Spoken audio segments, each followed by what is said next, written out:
I was 40 hours in the quarantine, and it was a real hell, I must say, because they shaved us and they tattooed the number and they beat us to death, and we were with blood all over, and we had a cold shower in January in Poland, and it was terrible.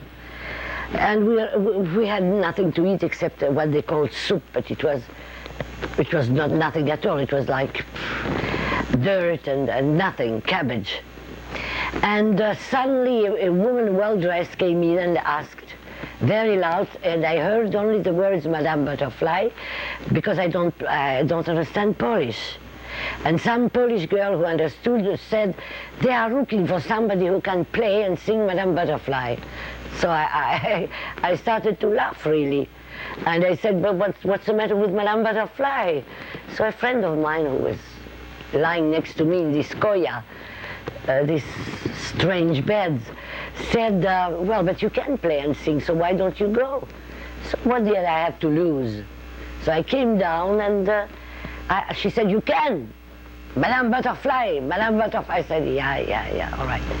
So she took me to the other camp, and then suddenly I was in a barrack where I saw a woman on a podium with a little stick, very well dressed, and girls with instruments in their hands.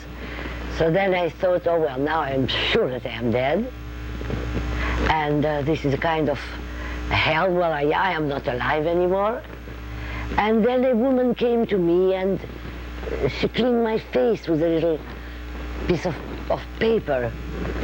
And then I was taken to the piano, a big Bechstein, a beautiful piano.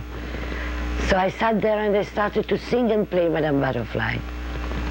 And then I sang another chanson. And all the girls were clapping hands and singing with me. And this was, and then Alma Rosé came to me, the conductor, and said, all right, you'll stay with us. On the 2nd of September is my birthday. I didn't know that the girls noticed that.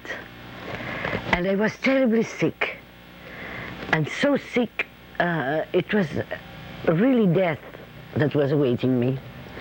And everybody was terribly upset. First, the conductor, Alma Rosé, you know, I told about her, yes. Gustav Mahler niece and Rosé daughter.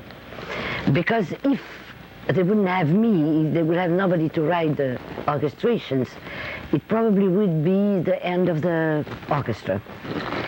So even the Lagerführer in Mandel that I'm telling about in the book, even she wouldn't put me in the hospital, because being in a hospital, it was just waiting for death. So they kept me in the barrack, and on that evening I was sweating in my fever, and I was crying and thinking of all the people I loved everywhere and so on. Then suddenly I heard the girls, the French, the Belgians, the Greeks, one friend of mine, a Polish woman, marvelous woman, they all came to me, to my bed, and they gave me presents. That means that they didn't eat bread maybe for 2 weeks, only to buy me a nightgown, a toothbrush, a piece of, I don't know, something. And with their bread, with their lives, and they started to sing. And it was so fantastic we had no lights, it was absolutely forbidden, but to see in some of these lightning that came from outside, the faces of these girls, they were all crying and singing my chanson that I always used to sing. And I thought that it was one of the most fabulous days in my life.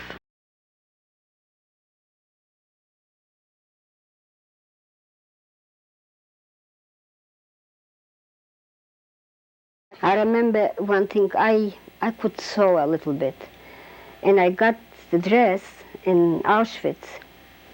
Then I had a needle and I made it nice. And I had my niece, she was a dressmaker. Then she helped me and I had a nice dress. These are the striped dresses? No, a short dress. You didn't have a shirt underneath, nothing. Just a dress. I was glad, but I made it should fit me because I was very particular. I would like to have it nice. Then my niece helped me and I fit it. The next morning, they saw it's a nice dress. Somebody saw it, I don't know. They stole it and I couldn't get out from the barrack. This I have to tell you because even the SS ladies couldn't understand that. I had a brother in France. I never saw him because he went away 1922 or 22, I think. He went away in Poland from the army. And I wasn't born yet. And he couldn't come because he ran away from the army. Then he couldn't come back. This was a brother from one father. It wasn't from one mother because he's much older than me.